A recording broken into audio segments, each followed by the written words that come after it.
Շնորհակալություն։ Ազգային ժողովի մեծարգո նախագահ, հարգելի պատգամավորներ, ուրախ եմ ներկայացնելու դատախազության 2019 թվականի գործունեության մասին հաղորդումը։ Մեր մեկամյա գործունեության ընթացքը եւ արդյունքները, ձեռքբերումներն ու խնդիրները ձեզ հետ բաց եւ անկեղծ քննարկելու հայեցակետից ելնելով, հաշվի առնելով, որ հաղորդումը ձեր տրամադրության տակ է, ուզում եմ կենտրոնանալ աշխատանքի որակական ցուցանիշների, բովանդակային խնդիրների վրա, ելնելով քրեական քաղաքականության մեր հիմնական առաջնահերթություններից։ Որքան կարևոր է դրանց վերաբերյալ ձեր լիարժեք տեղեկացվածությունը, նույնքան էլ կարևոր է հատկապես բարձրացվող հիմնահարցերին օրինաստեղծ մակարդակում լուծելու կառուցակարգերի համատեղ նախանշումը, ինչում ակնկալում եմ խորհրդարանի աջակցությունը։ Նախ անդրադառնամ հանցավորության շարժընթացին։ 2019 թվականի ընթացքում հանրապետությունում արձանագրվել է հանցագործության 26850 դեպք։ Նախորդ տարվա համեմատությամբ հանցագործության դեպքերն աճել են 2172-ով կամ 8.8%-ով։ Հանցագործությունների առանձին տեսակների դինամիկայի կրիմինոլոգիական վերլուծությունը մանրամասն ներկայացվել է հաղորդման մեջ, սակայն այստեղ կցանկանամ բարձրաձայնել միայն այս պատկերի վրա ազդեցություն ունեցած մի քանի էական գործոններ։ Նախ, լատենտային հանցագործությունների աճի պարագայում ազդել է իրավապահ մարմինների հետ քաղաքացիների համագործակցության մակարդակի բարձրացումը, ինչը դրական ցուցիչ է։ Եթե 2018 թվականին ոստիկանության ստորաբաժանումներ ստացվել է 203539 առերևույթ հանցագործության մասին հաղորդում, ապա 2019 թվականին դրանց թիվն աճել է շուրջ 21%-ով։ Երկրորդ, բարեփոխվել է հանցագործությունների հաշվառման գործընթացը։ Անհամեմատ նվազել է ոստիկանության կողմից վիճակագրությունը բարելավելու մղումով դեպքեր թաքցնելու արատավոր պրակտիկան։ Բացի այդ, դատախազության նախաձեռնությամբ 2019 թվականի առաջին եռամսյակից սկսած հանցագործությունների վիճակագրական հաշվետվությունների ընդհանուր թվականակում հաշվառվում են նաև մասնավոր հետապնդման ենթակա ոչ մեծ եւ միջին ծանրության հանցագործության այն դեպքերը, որոնցով դիմողի բողոքի բացակայության հիմքով քրեական գործի հարուցումը մերժվում էր եւ որոնք մինչ այդ չէին հաշվառվում։ Ասվածի վկայությունն է վիճակագրական այն ցուցանիշը, համաձայն որի 2008-18 թվականների կտրվածքով ընդհանուր հանցագործությունների կազմում ծանր եւ առանձնապես ծանր հանցագործությունների տեսակարար կշիռը տոկոսային արժեքով կազմել է 28.1%, իսկ 2019 թվականին այն կազմել է 17.8%, այսինքն շուրջ 10%-ով նվազել է այս տոկոսային ցուցանիշը։ Երրորդ, հանցագործությունների թվի աճը հիմնականում պայմանավորվել է գողությունների, ճանապարհային երթևեկության կանոնները խախտելու դեպքերի աճով, ինչը իհարկե մտահոգիչ է։ Վերջին տարիներին դինամիկ աճի միտումներ ունեն սեփականության դեմ ուղղված հանցագործությունները։ Վերջին 10 տարվա ընթացքում սեփականության դեմ ուղղված հանցագործություններն աճել են գրեթե 3 անգամ։ Աճն արձանագրվել է հիմնականում գողությունների, այդ թվում բնակարանային գողությունների, խարդախությունների, յուրացումների եւ վատնումների հաշվին։ Պետք է փաստել, որ հանցագործության ընդհանուր կառուցվածքում շարունակվել է մարդու դեմ ուղղված հանցագործությունների տեսակարար կշռի նվազման միտումը, 20%-ից իջել է 16%։ Փոխարենն, ինչպես արդեն նշվեց, արձանագրվել է սեփականության դեմ ուղղված հանցագործությունների աճ։ Նախորդ տարվա համեմատությամբ մարդու դեմ ուղղված հանցագործությունների դեպքերը նվազել են 671-ով կամ 13.5%-ով, ինչը ընդհանուր հանցավորության աճի ֆոնի վրա պետք է համարել դրական ցուցանիշ։ Ուսումնասիրությունը ցույց է տվել, որ մարդու դեմ ուղղված հանցագործությունների դեպքերի նվազումն արձանագրվել է հիմնականում ծեծի եւ այլ բռնի գործողությունների, սպանության, առողջությանը ծանր վնաս պատճառելու, սպառնալիքի դեպքերի նվազման հաշվին։ Այսպես, ծեծի եւ այլ բռնի գործողությունների դեպքերը նվազել են 23.6%-ով, իսկ սպառնալիքի դեպքերը շուրջ 14%-ով։ Պետք է արձանագրել, որ չնայած մարդու դեմ ուղղված հանցագործությունների ընդհանուր դեպքերի նվազմանը 12%-ով կամ 34%-ով աճ է արձանագրվել հանրային ամենամեծ վտանգավորություն ունեցող հանցատեսակով սպանությունով։ 35 նախորդ տարի էր արձանագրվել 2018-ին, 47 2019-ին։ Այս կապակցությամբ նշենք, որ նախորդ տարի արձանագրվել էր սպանության դեպքերի 2018 թվականին։ Արձանագրվել էր սպանության դեպքերի աննախադեպ ցածր ցուցանիշ, ընդամենը 35 դեպք, ինչը նվազագույնն է առնվազն վերջին 35 տարվա կտրվածքով։ Այստեղ անհրաժեշտ է փաստել, որ չնայած նախորդ տարվա համեմատ արձանագրված աճին, 2019 թվականին արձանագրվել է սպանության ավելի քիչ դեպք, քան 17-ին, 16-ին եւ դրան նախորդ տարիներին։ 2019 թվականին Հայաստանի Հանրապետությունում արձանագրված սպանության 47 դեպքերից 5-ը ընդ որում կատարված են եղել նախորդող տարիներին։ Իսկ 2018-ին օրինակ 35-ից միայն մեկն էր, որ նախորդող տարիներին էր տեղի ունեցել։ Հարկ եմ համարում նշել, որ 2019 թվականի տվյալների 100,000 բնակչին բաժին է ընկնում սպանության 1.6 դեպք, ինչը վերջին 10 տարիների տարեկան միջին ցուցանիշից, որը կազմում է 2, ցածր է 0.4%-ով։ Ընդ որում 2019 թվականին հանցագործությունների վիճակագրությունը փաստում է, որ հանրապետությունում 100,000 բնակչին բաժին է հասնում 906 դեպք։ Այս ցուցանիշով մեր երկիրը դրականորեն տարբերվում է ԱՊՀ երկրներից։ Օրինակ այդ ցուցանիշը Էստոնիայում 2045 է, Ռուսաստանի Դաշնությունում 1379, Ղազախստանում 1305 եւ այլն։ Բացի այդ, 2020 թվականի փետրվարի 17-ին համաշխարհային բնակչության գնահատում միջազգային անկախ կազմակերպության կայքում հրապարակված տվյալների համաձայն հանցավորության մակարդակի 2020 թվականի ցուցիչով, որը հաշվարկվում է հանցավորության ցածր մակարդակից դեպի բարձր մակարդակ 0-ից 100 ինդեքսով, Հայաստանը զբաղեցնում է 7-րդ տեղը 20.78 ինդեքսով, առաջ անցնելով ԱՊՀ եւ եվրոպական բոլոր երկրներից։ Համեմատության համար նշենք, որ օրինակ Սինգապուրը զբաղեցնում է 20-րդ տեղը 27.7 ինդեքսով, Գերմանիան 36-րդ տեղը 34.6 ինդեքսով, Միացյալ Նահանգները 73-րդ տեղը 46.73 ինդեքսով, Շվեդիան 75-րդ տեղը։ Հանցագործությունների դեպքերի աճին զուգընթաց 2019 թվականին արձանագրվել է հանցագործությունների բացահայտման ցուցանիշի նվազում։ 2019 թվականի բացահայտման ցուցանիշը կազմել է 58% նախորդ տարվա 62.9%-ի դիմաց։ Գրանցված հանցագործությունների բացահայտման ցուցանիշների վրա էական ազդեցություն են ունեցել ի թիվս այլնի հանցագործությունների հաշվառման գործընթացի բարեփոխումները։ Նախկինում ոստիկանությունում հանցագործությունները բացահայտված համարելու համար բավարար էր հանցագործության դեպքի մասին օպերատիվ հաղորդագրության ամփոփագրում հանցանք կատարած անձի վերաբերյալ նշումը, չնայած տվյալ դեպքի կապակցությամբ հարուցված քրեական գործով որպես մեղադրյալ ներգրաված անձ չլինելու։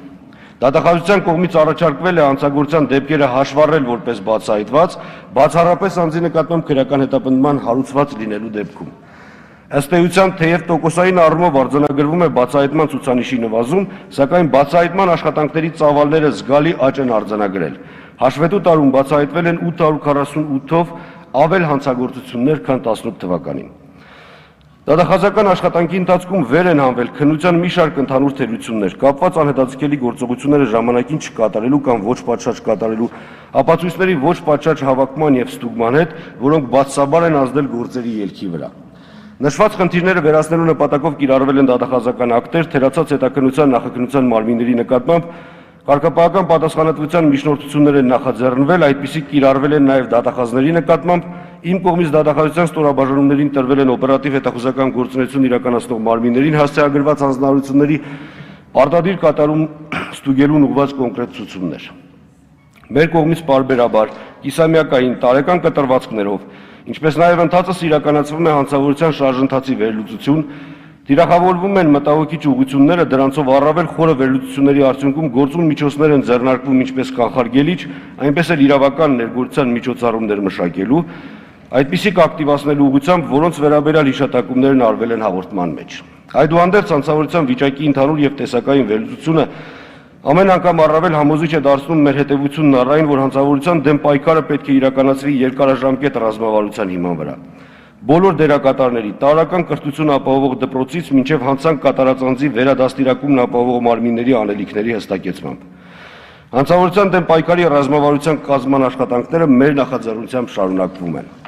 Վերլուծությունը վկայում է նաև, որ հանցավորության դեմ պայքարին էապես խոչընդոտում է հանցածին, քրեական ենթամշակույթին բնորոշ բարքերի գոյությունը,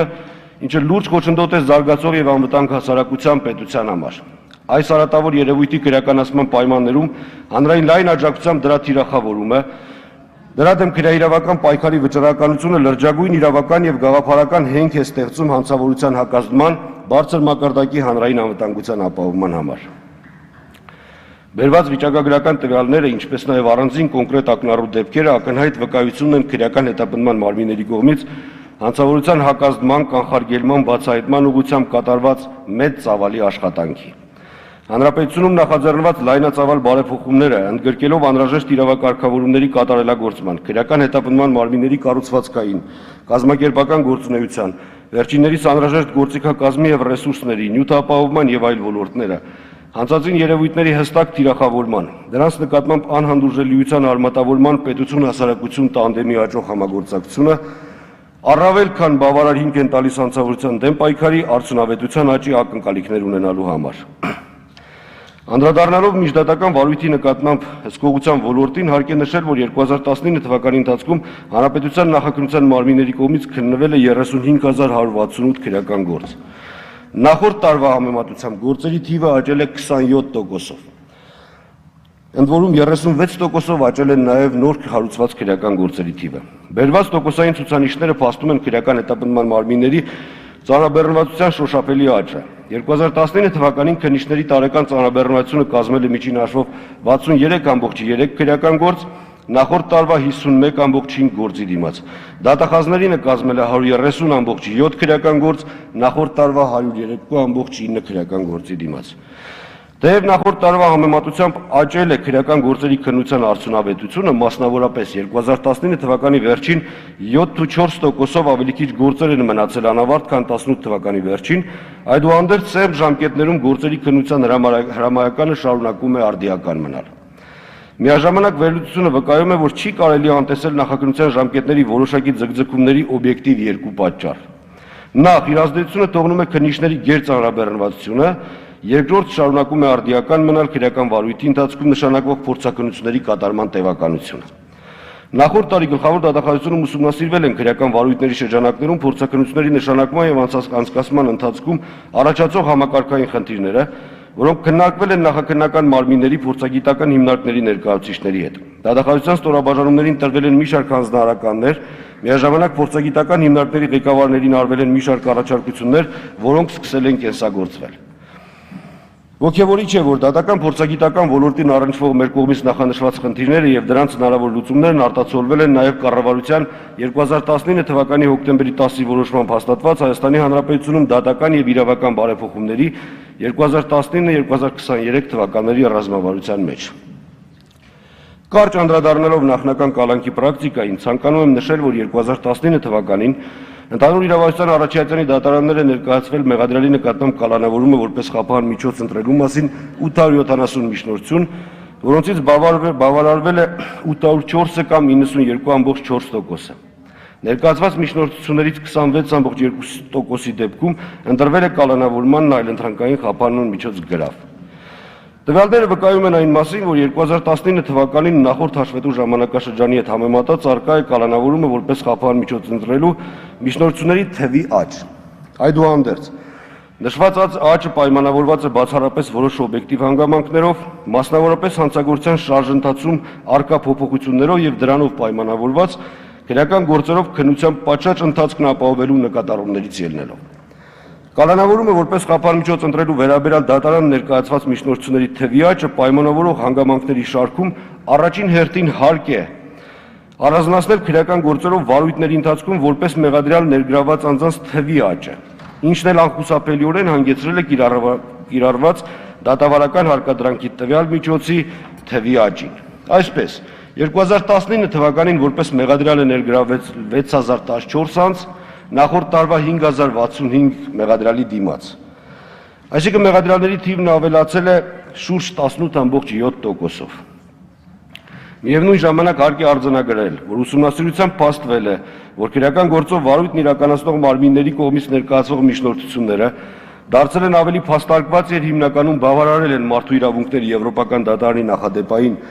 վերաբերելի որոշումների, ինչպես նաև Հայաստանի Հանրապետության դատախազության կոլեգիայի որոշումների պահանջներին։ Մեղադրյալի նկատմամբ կալանքը որպես խափանմիջոց կիրառելու վերաբերյալ դատարան ներկայացվող միջնորդության մեջ հանգամանալից վերլուծության են ենթարկվում քրեական դատավարության օրենսգրքի 135-րդ հոդվածում նախատեսված հիմքերի հիմնավորող հանգամանքները հստակ հղում կատարելով դրանց հիմքում ընկած փաստական տվյալներին։ Ամփոփելով պետք է փաստել, որ գործնականում վերջին 2-3 տարում ձեռնարկված քայլերը ակնհայտորեն վկայությունն են իրավական հանրահայտ այն սկզբունքի կենսագործման, որ կալանավորման որպես խափան միջոցի կիրառումը մեղադրյալի նկատմամբ պատժի քրեական պատասխանատվության ենթարկելու միջոց չէ եւ հետապնդում է բացառապես վարույթի ընթացքում քրեական հետապնդման ենթարկվող անձի պատշաճ վարքագիծն ապահովելու քննության բնականոն ընթացքը երաշխավորելու նպատակ։ Նշվածի ապացույցն է նաև այն, որ 2019 թվականին ազատազրկման դատապարտված 957 անձանցից 609 կամ 63.6%-ը չեն գտնվել նախնական կալանքի տակ։ Մյուս կողմից կատարված ուսումնասիրությունները վկայում են, որ 2019 թվականի ընթացքում դատարանների կողմից մեղադրյալի նկատմամբ գրավի կիրառումը մանավանդ քննության նախնական փուլերում շատ դեպքերում թույլատրելի է համարվել անհիմն եւ ոչ բավարար պատճառաբանություններով, չընդունելով մեղադրող կողմի ներկայացված առարկությունները։ Մասնավորապես արձանագրվել է դեպք, երբ դատարանը ծանրացուցիչ հանգամանքներում կաշառք վերցնելու մեջ մեղադրվող անձի նկատմամբ գրավի կիրառության թույլատրելիությունը հիմնավորել է նրանով, որ նախկինում զբաղեցրած պաշտոնների համար պահանջվող իրավագիտակցության մակարդակը բավարար հիմք է տալիս ենթադրելու, որ մեղադրյալը ունենալով անհրաժեշտ իրավագիտակցություն ողջամտորեն պատկերացնում է վարույթի ընթացքում ոչ պատշաճ վարքագիծ դրսևորելու դեպքում իր համար հնարավոր բացասական հետևանքների առաջացման հավանականությունը։ Գտնում ենք, որ նման դեպքերում գրավի կիրառումն իրավաչափ լինել չի կարող եւ դատախազությունն իր ոչ գործիքակազմով միջոցներ է ձեռնարկում նման դեպքերը բացառելու ուղղությամբ։ Ընդ որում, նման մոտեցման հետևանքներն արդեն իսկ զգալի են։ Մասնավորապես 2019 թվականի ընթացքում արձանագրվել է 9 դեպք, երբ գրավի կիրառումը թույլատրելի ճանաչելու դատական ակտի հիման վրա մնալով ազատության մեջ, մեղադրյալը դրսևորել է ոչ պատշաճ վարքագիծ, այն է դիմել է փախուստի կամ կատարել է նոր հանցանք։ Միջդատական վարույթի նկատմամբ դատախազական հսկողության արդյունավետությունը բարձրացնելու նպատակով դատախազությունում ընթացս իրականացվող բարեփոխումների շրջանակում հաշվետու ժամանակահատվածում գլխավոր դատախազությունում նախաձեռնվել են կառուցվածքային բարեփոխումներ, որոնց առանցքում դրվել է գլխավոր դատախազության ստորաբաժանումների ըստ հանցատեսակների մասնագիտացումն առավելագույնս խորացնելու եւ դրանով պայմանավորված դատախազական գործառույթների արդյունավետությունը ավելի բարձրացնելու սկզբունքը։ Հարկ է արձանագրել, որ դատախազության որպես պետական մարմնի գործունեությանը վերաբերող միջազգային իրավական փաստաթղթերում եւս դատախազների մասնագիտացման անհրաժեշտությունը մշտապես նշվել է որպես դատախազության գործունեության արդյունավետության բարձրացման անհրաժեշտ պայման։ Միաժամանակ հանրապետությունում հանցավորության շարժընթացի վերլուծությունը վկայում է առանձին հանցատեսակների աճի տենդենսների, բացահայտման, նախականխման, աշխատանքների բարելավման անհրաժեշտության մասին, հիմքում դնելով պատճառների, պայմանների, օրինաչափությունների մասնագիտացված խորը ուսումնասիրությունների արդյունքները։ Բացի այդ, դեպս կարևորվել է նաև քրեական հետապնդման բոլոր մարմինների կողմից առանձին հանցատեսակներով քրեաիրավական միասնական մոտեցումների ամրապնդումը։ Կոռուպցիայի դեմ քրեաիրավական համակարգված պայքարը շարունակում է մնալ դատախազության անվերապահ ռազմավարական առաջնահերթություններից։ 2019 թվականին առերևույթ կոռուպցիոն հանցագործության դեպքերի առթիվ քրեական վարույթների հարուցման դինամիկան շարունակել է մնալ բարձր։ Վարույթում քննված կոռուպցիոն գործերի քանակը 2018 թվականի համեմատ ավելացել է 26.6%-ով, նման զգալի աճի եւ դրանով պայմանավորված քրեական հետապնդման մարմինների ծանրաբեռնվածության ավելացման պայմաններում հաջողվել է 2019 թվականին ավարտել կոռուպցիոն բնույթի 34%-ով ավելի քրեական գործի վարույթ։ Դատարան ուղարկված կոռուպցիոն բնույթի գործերի քանակը նախորդ տարվա համեմատ ավել է շուրջ 60%-ով, իսկ դատի տված անձանց թիվը շուրջ 35%-ով։ Ընդ որում, կոռուպցիոն բնույթի հանցանք կատարած եւ ազատազրկման ձևով պատժի դատապարտված անձանց թիվը նախորդ տարվա համեմատ ավելի է եղել շուրջ 120%-ով։ Քննված քրեական գործերով, որոնց ճնշող մեծամասնությունը կոռուպցիոն բնույթի, հանցագործության պետությանը կամ համայնքներին պատճառված վնասը նախնական հաշվարկով կազմել է շուրջ 105.7 միլիարդ դրամ։ Տարվա ընթացքում վերականգնվել է 12.4 միլիարդ դրամի վնաս։ Ընդ որում 2018-19 թվականներին քննված գործերով բացահայտված պետությանը կամ համայնքներին պատճառված ընդհանուր վնասի չափը 197 միլիարդ դրամ, ավելի քան 5.2 անգամ գերազանցում է 2009-2017 թվականներին հայտնաբերված վնասի չափը միասին վերցրած։ 2019 թվականին առանձնացվել է մի քանի ոլորտում սխեմատիկ բնույթ կրող կոռուպցիոն հանցագործությունների բացահայտման ուղղությամբ տարված մեծածավալ արդյունավետ աշխատանքով, որոնց մասին հաղորդման մեջ մանրամասն ներկայացված են։ Այսօր նախաքննական տարբեր մարմինների վարույթում քննվում են մեր երկրի համար նախադեպը չունեցող ծավալների հանցագործությունների վերաբերյալ քրեական գործեր, որոնցով քննության առարկա են առանց չափազանցության 10 եւ ավելի տարիների ընթացքում կազմակերպված հստակ սխեմատիկ գործելակերպով տասնյակ տնտեսվարող սուբյեկտների ֆորմալ ներգրավմամբ շղթայական պետական հովանավորչությամբ իրականացված տնտեսական գործունեություն, որի արդյունքում հարյուրավոր միլիոններ դոլարի հասնող հանցավոր եկամուտներ են գեներացվել ժամանակակից տեխնոլոգիաների կիրառմամբ տարբեր երկրների Բանկային ու ֆինանսական համակարգերի օգտագործման փորձ անելով թաքցնել դրանց իրական ծագումն ու աղբյուրը։ Դրանց որոշ մասով արդեն իսկ առկա են տասնյակ անձանց նկատմամբ քրեական հետապնդումներ։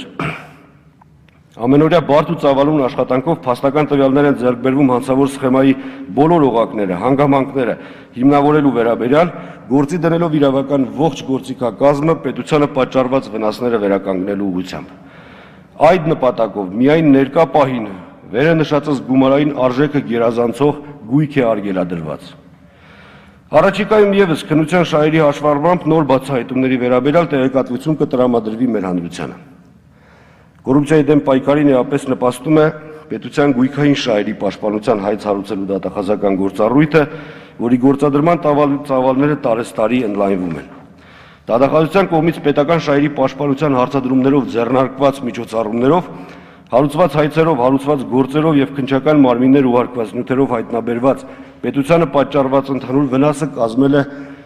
մոտ 45 միլիարդ դրամ, նախորդ տարվա համեմատ շուրջ 22%-ով ավելի։ Ըստ էության 2018-19 թվականներին պետական շահերի պաշտպանության ոլորտում կատարված աշխատանքի շնորհիվ հայտնաբերված պետությանը պատճառված վնասը կազմել է մոտ 82 միլիարդ դրամ, որը 2.5 անգամ գերազանցում է նախորդ 9 տարիների հանրագումարային արդյունքը։ Ապօրինի ծագում ունեցող գույքի բռնագանձման մասին օրենքի ընդունումը աննախադեպ եւ արդյունավետ նոր գործիքակազմ կընձեռի, որի կիրառման պայմաններում հանցավոր ապօրինի ծագում ունեցող գույքը, հատկապես պետական հանրային միջոցները,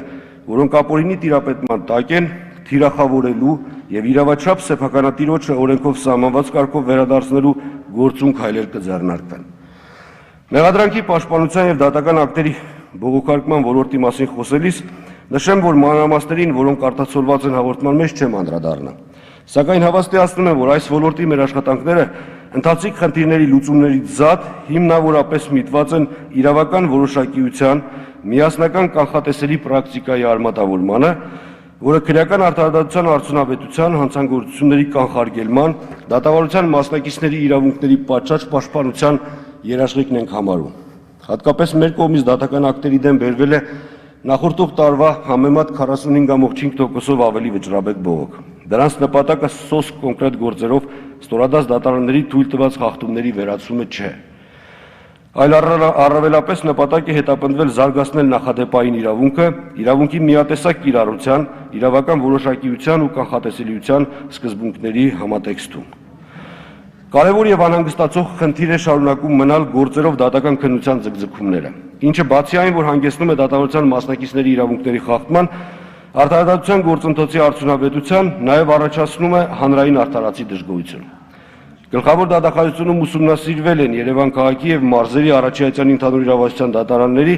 դատավորների վարույթում քննվող գործերի տևականության խնդիրը։ Ուսումնասիրությունը ցույց է տալիս, որ առանձին դեպքերում տևական ժամանակ դատարանում գործերի քննության պայմաններում լրանում են նույնիսկ քրեական պատասխանատվության ենթարկելու վաղեմության ժամկետները, ինչն առաջացնում է դատավարության մասնակիցների արդարացի դժգոհությունը։ Հայտնաբերված կոնկրետ եւ ընդհանուր խնդիրների լուծման նպատակով իմ կողմից գրություն է հասցեագրվել բարձրագույն դատական խորհրդին։ Խնդիր է շարունակում մնալ նաեւ երկրում կայուն եւ արդարացի պատժողական պրակտիկայի արմատավորումը։ Թեև պատիժը խիստ անհատական քրեաիրավական ներգործության միջոց է, պայմանավորված ինչպես հանցագործության, այնպես էլ հանցանք կատարած անձի օրենքով մատնանշված բազմաթիվ բնութագրիչներով, այդուհանդերձ հանցագործության տեսակով յուրաքանչյուր երկրում կոնկրետ ժամանակահատվածում արձանագրված դրա ծավալներով, հասարակական հարաբերությունների վտանգման քանակական որակական աստիճանով, որոշակի հանցատեսակների դեմ համակողմանի պայքարի հրամայականով եւ նմանատիպ գործոններով պայմանավորված պատժողական միասնական քաղաքականությունը էական ազդեցություն ու նշանակություն ունի երկրում հանցավորության դեմ պայքարի, արդարադատության արդյունավետության ապահովման համար։ Օրինակ, նկատի ունենալով տևական ժամանակ մեր երկրում հանցավորության ընդհանուր զանգվածում բնակարանային գողությունների մեծ ծավալները, աճի տեմպերը եւ գործնականում հանդիպող ահազանգող դեպքերը մեր կողմից վերլուծվել է այդ հանցատեսակի պատժողական պրակտիկան։ Պարզվել է, որ օրինակ 18 թվականի ընթացքում դատապարտված 127 անձանցից 43-ի կամ շուրջ 34%-ի նկատմամբ պատիժը պայմանականորեն չի կիրառվել։ 19 թվականի ընթացքում դատապարտված անձանց շուրջ 27%-ի նկատմամբ պատիժը պայմանականորեն չի կիրառվել։ Մեր մշտական, եթե հետևողական ջանքերը թեև տարեստարի որոշակի դրական արդյունք են ապահովում, սակայն այդ տեմպերը բավարար չենք համարում։ Անդրադառնալով զինվորական դատախազության գործունեությանը կարճ նշեմ, որ 2019 թվականին շարունակվել է զինված ուժերում հանցագործությունների նվազման դինամիկան, հանցագործությունները նվազել են 18.5%-ով, բացահայտման ցուցանիշը կրկին կազմել է 97%։ Զինված ուժերում և Արցախի Հանրապետության պաշտպանության բանակում 2019 թվականում արձանագրվել է 49 զինծառայողի մահվան դեպք, որոնցից 20-ը կապված է եղել զինվորական ծառայություն անցնելու հետ, 29-ը տեղի է ունեցել զինվորական ծառայության հետ չկապված հանգամանքներում։ Համեմատության համար նշենք, որ 2018 թվականի ընթացքում զինված ուժերում և պաշտպանության բանակում արձանագրվել է 63 զինծառայողի մահվան դեպք, որոնցից զինվորական ծառայության անցնելու հետ կապված 38, Պաստորեն կտրուկ 47%-ով նվազել են զինծառայության հետ անմիջականորեն կապված մահվան դեպքերը։ Հատկանշական է, որ 2018 թվականի համեմատ նախորդ տարվա ընթացքում գրեթե կիսով չափ նվազել են հրադադարի ռեժիմի խախտմամբ հակառակորդի կրակոցներից զինծառայողների զոհվելու դեպքերը։ 36.4%-ով զինվորական ծառայության հետ կապված ինքնասպանության կամ ինքնասպանության հասցնելու, 11.2%-ով ծանրության տարբեր աստիճանի մարմնական վնասվածք ստանալու դեպքերը։ Չնայած հանցագործությունների նվազման դրական միտումներին, 2020 թվականի հիմնական առաջնահերթություններից է անողոք պայքարը բանակում քրեական ենթամշակույթին բնորոշ դրսևորումների դեմ։ Կարևորվում է պաշտպանության նախարարության հետ համագործակցությամբ սպայական կազմի վարքագծի փոփոխության ուղղությամբ միջոցառումների շարունակման անհրաժեշտությունը։ Հատկանշական է, որ զգալիորեն շուրջ 33%-ով նվազել է սպաների շրջանում հանցավորության մակարդակը։